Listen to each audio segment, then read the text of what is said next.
Hello guys! Welcome back to my mini vlog. Ang lulutuin natin ngayon ay ginisang kundol na may pata at sotanghon.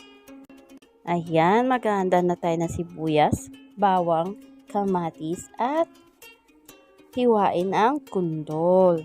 Yung kundol na yan ay bigay ng aming katrabaho galing Bicol.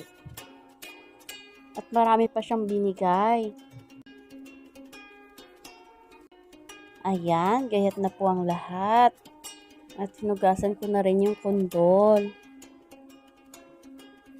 Naka-ready na po ang mga sangkap. Kaya mag-init na tayo ng kawali. Ayan, gisahin po natin yung mga ricado. Una, yung sibuyas, bawang, then kamatis.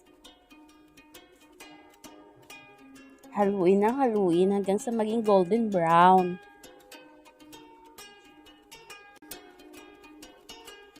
Ang tagal ko rin hindi nakapag-upload ng mga videos. Busy kasi ang lola nyo.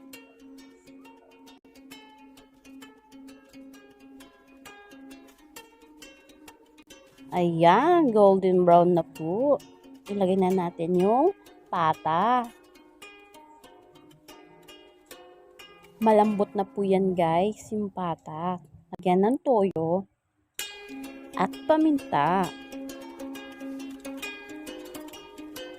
Tapos, lagyan po natin ng tubig.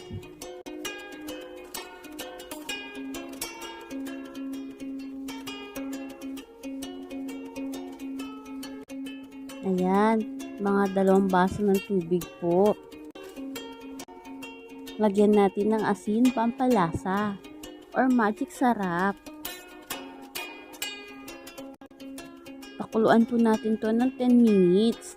Saka natin lalagay yung kundol. Ayan, kumukulo na siya. At ilagay natin yung kundol.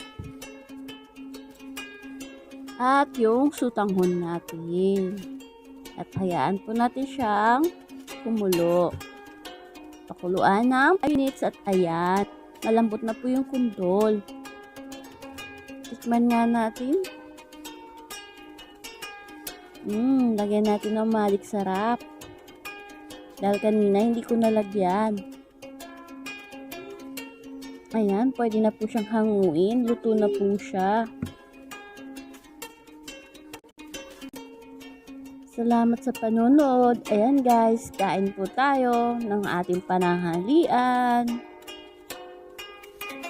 Thank you for watching.